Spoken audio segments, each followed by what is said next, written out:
ओम नमः शिवाय। राधे राधे। आइए सुनते हैं मंगला गौरी व्रत कथा।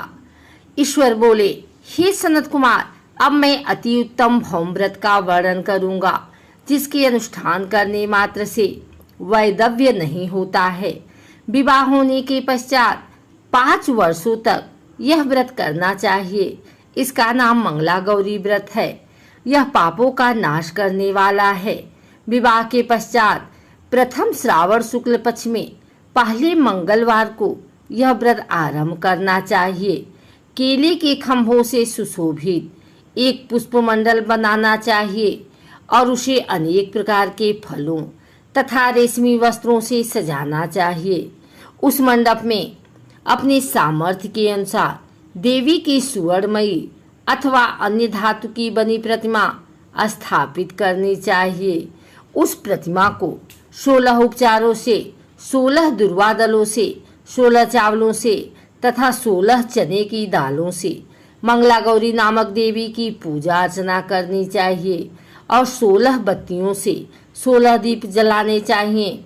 दही तथा भात का नैवेद्य भक्ति पूर्वक अर्पित करना चाहिए। देवी के पास ही पत्थर की सिल तथा लोढ़ा स्थापित करना चाहिए। 5 वर्ष तक इस प्रकार से करने के पश्चात उद्यापन करना चाहिए। माता को वायन प्रदान करना चाहिए, जिसकी विधि आप सुनिए। अपने सामर्थ्य अनुसार एक पल ब्राह्मण सुअर की अथवा उसके आधे प्रमाण की अथवा उससे भी आधे प्रमाण की मंगला गौरी की प्रतिमा निर्मित करनी चाहिए। अपनी शक्ति के अनुसार स्वर्ण आदि के बने तंडुलपूरित पात्र पर वस्त्र तथा रमणीय कंचु की ओढ़नी रखकर उन दोनों के ऊपर देवी की प्रतिमा स्थापित करनी चाहिए। पास में चांदी से निर्मित सील तथा लोढ़ा रखकर माता को वायन प्रदान करना चाहिए। इसके बाद 16 सुवासिनियों को प्रयत्नपूर्वक भोजन कराना चाहिए। हे विप्र, इस विधि से व्रत करने पर 7 जन्मों तक सौभाग्य बना रहता है और पुत्र पौत्र आदि के साथ संपदा विद्यमान रहती है। सनत कुमार बोले, सर्वप्रथम इस व्रत को किसने किया था और किसको इसका फल प्राप्त हुआ? हे शंभो, जिस तरह से मुझे इसके प्रति निष्ठा हो जाए, कृपा करके वैसे ही बताएं। ईश्वर बोले, हे सनत कुमार, पूर्व काल में कुरु देश में श्रुत कीर्ति नामक एक विद्यमान कीर्तिशाली शत्रुओं का नाश करने वाला 64 कलाओं का ज्ञाता तथा धनुर्विद्या में कुशल राजा हुआ था। पुत्र के अतिरिक्त अन्य सभी चीजें उस राजा के पास थी। अतः वह राजा संतान के विषय में अत्यंत चिंतित हुआ और जब ध्यान पूर्वक देवी की आराधना करने लगा, तब उसकी कठोर तपस्या से देवी प्रसन्न हो गई और उससे यह वचन बोली, हे सुव्रत, वर मांगो। श्रुत कीर्ति बोला, हे देवी, यदि आप मुझ पर प्रसन्न हैं तो मुझे सुंदर पुत्र दीजिए। हे देवी, आपकी कृपा से अन्य किसी भी वस्तु का अभाव नहीं है। उसका यह वचन सुनकर पवित्र मुस्कान वाली देवी ने कहा, हे राजन, तुमने अत्यंत दुर्लभ वर मांगा है, फिर भी कृपावश मैं तुम्हें अवश्य दूंगी। किंतु हे राजेंद्र, सुनिए, यदि परम गुणी पुत्र चाहते हैं तो वह केवल 16 वर्ष तक जीवित रहेगा और यदि रूप तथा विद्या से विहीन पुत्र चाहते हैं तो दीर्घजीवी होगा। देवी का यह वचन सुनकर राजा चिंतित हो उठा और पुनः अपनी पत्नी से परामर्श करके उसने गुणवान तथा सभी शुभ लक्षणों से संपन्न 16 वर्ष की आयु वाला पुत्र मांगा। तब देवी ने भक्ति संपन्न राजा से कहा, हे नृपनंदन, मेरे मंदिर के द्वार पर आम का वृक्ष है, उसका एक फल लाकर मेरी आज्ञा से अपनी भार्या को उसे भक्षण करने हेतु प्रदान करो, जिससे वह शीघ्र ही गर्भ धारण करेगी। इसमें संदेह नहीं है। प्रसन्न होकर राजा ने वैसा ही किया और उसकी पत्नी ने गर्भ धारण कर लिया। 10वें महीने में उसने देवतुल्य सुंदर पुत्र को जन्म दिया। तब हर्ष तथा शोक से युक्त राजा ने बालक का जातकर्म आदि संस्कार किया और शिव का स्मरण करते हुए उसका नाम चिरायु रखा। इसके बाद पुत्र के 16 वर्ष के होने पर पत्नी सहित राजा चिंता में पड़ गए और वे विचार करने लगे कि यह पुत्र बड़े कष्ट से प्राप्त हुआ है और मैं इसकी दुखद मृत्यु अपने ही सामने कैसे देख सकूंगा। विचार करके राजा ने पुत्र को उसके मामा के साथ काशी भेज दिया। प्रस्थान के समय राजा की पत्नी ने अपने भाई से कहा कि कार्पटिक का वेश धारण करके आप मेरे पुत्र को काशी ले जाइए। मैंने भगवान मृत्युंजय से पूर्व में पुत्र के लिए प्रार्थना की थी और कहा था कि हे विश्वेश्वर, आप जगतपति की यात्रा के लिए मैं उस पुत्र को अवश्य भेजूंगी। अतः आप मेरे पुत्र को आज ही ले जाइए और सावधानी पूर्वक इसकी रक्षा कीजिएगा। अपनी बहन की यह बात सुनकर भांजे के साथ वह चल पड़ा। कई दिनों तक चलते चलते वह आनंद नगर में पहुंचा। वहां सभी प्रकार के समृद्धियों से संपन्न वीरसेन नामक राजा रहता था।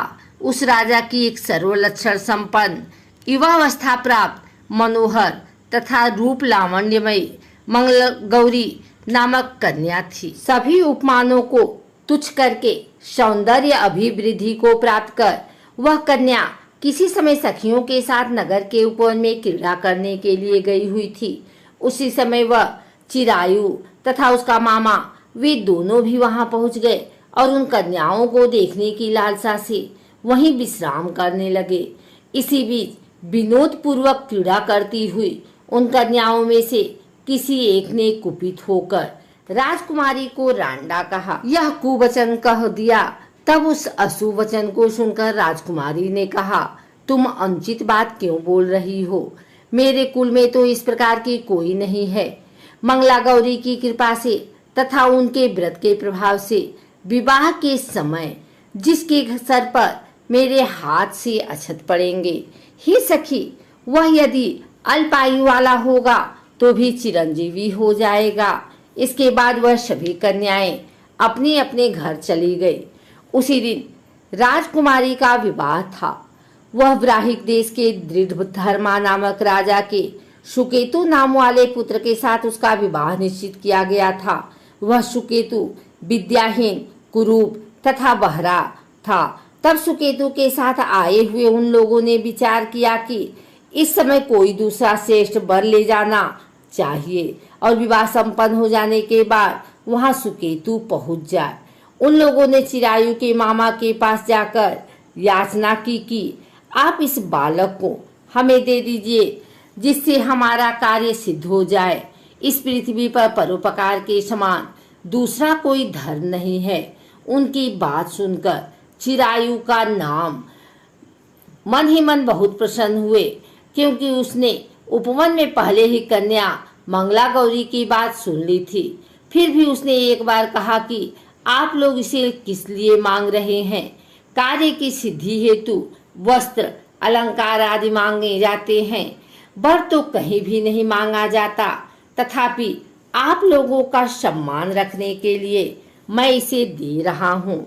इसके बाद चिरायु को वहां ले जाकर उन लोगों ने विवाह संपन्न कराया।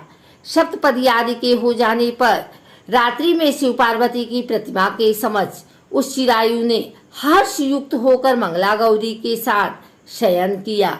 उसी दिन चिरायु के 16 वर्ष पूर्ण हो चुके थे और अर्धरात्रि में साक्षात काल स्वरूप वहां आ गए।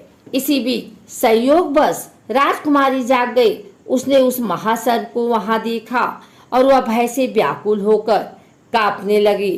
तभी उस कन्या ने धैर्य धारण कर 16 उपचारों से सर्प की पूजा की और पीने के लिए उसे दूध दिया। उसने दीनता भरी वाणी में उसे सर्प की प्रार्थना तथा स्तुति की। मंगला गौरी प्रार्थना करने लगी कि मैं उत्तम व्रत को करूंगी जिससे मेरे पति जीवित रहें। ये जिस तरह से चिरकाल तक जीवित रहें, आप वैसा ही कीजिए। इतने में सर्प वहां स्थित एक कमंडलू में प्रवेश कर गया और उस मंगला गौरी ने अपनी कंचुकी से उस कमंडलू का मुंह बांध दिया।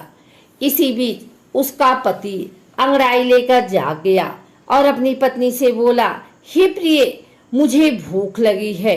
तब वह अपनी माता के पास जाकर खीर, लड्डू आदि ले आई। उसके द्वारा दिए भोज्य पदार्थ को उसने प्रसन्न मन होकर खाया।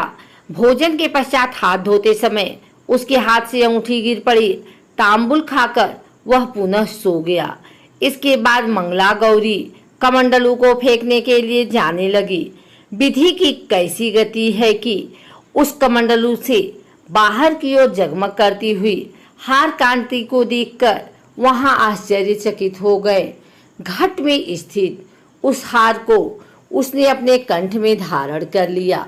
इसके बाद कुछ रात शेष रहते चिरायु का मामा आकर उसे ले गया। इसके बाद बरपच के लोग सुकेतु को वहां ले आए। उसे देख मंगला गौरी ने कहा कि यह मेरा पति नहीं है। तब उन सभी ने उससे कहा, हे शुभे, तुम यह क्या बोल रही हो? यहाँ तुम्हारा कोई परिचायक हो तो उसे हम लोगों को बताओ। मंगला गौरी बोली, जिसने रात्रि में नवरत्नों में बानी अंगूठी दी है, उसकी अंगुली में इसे डालकर परिचायक निशानी देख लें। मेरे पति ने रात्रि में मुझे जो हार दिया था उसके रत्नों का समुदाय कैसा है, इस बात को यह बताएं। यह तो कोई अन्य ही हैं। इसके अतिरिक्त रात्रि में सीते समय उनके पैर कुमकुम से लिप्त हो गए थे। वह मेरी जांच पर अब भी विद्यमान है। उसे आप लोग शीघ्र देख रहे हैं। साथ ही रात में परस्पर भाषण तथा भोजन आदि जो कुछ किया गया था उसे भी यह बता दे। तब यह निश्चय ही मेरा पति है।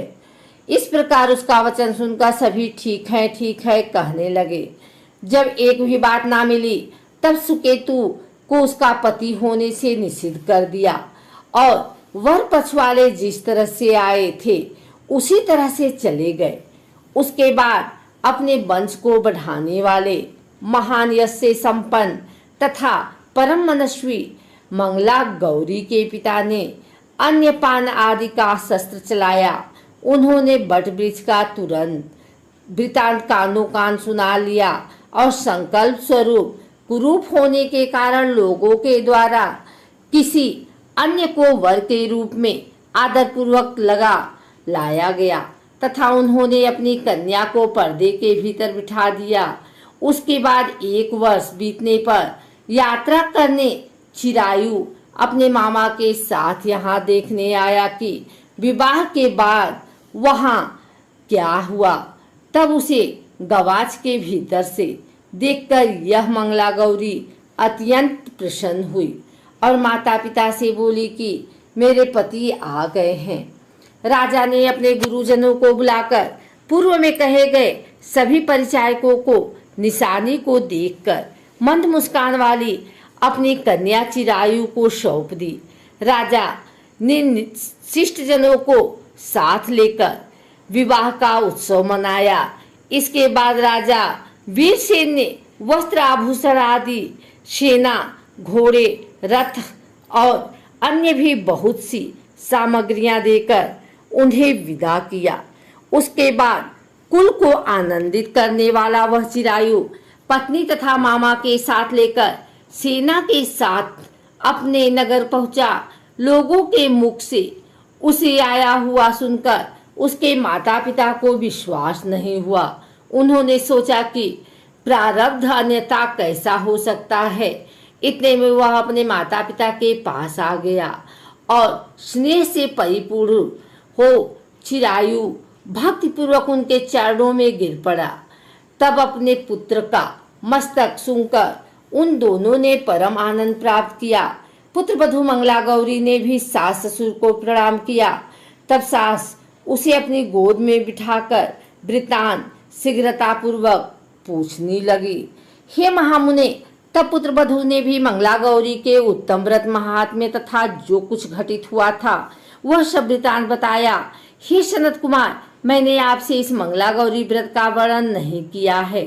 दिया जो कोई भी इसका श्रवण करता है अथवा जो इसे कहता है उसके सभी मनोरथ पूर्ण हो जाते हैं, इसमें संदेह नहीं है। सूत जी बोले, हे ऋषियों, इस प्रकार शिव जी ने मुस्कुरा करके मंगला गौरी व्रत बताया और उन्होंने सभी कार्यों को पूर्ण करने के लिए कहा। यह सुनकर महान आनंद प्राप्त हुआ।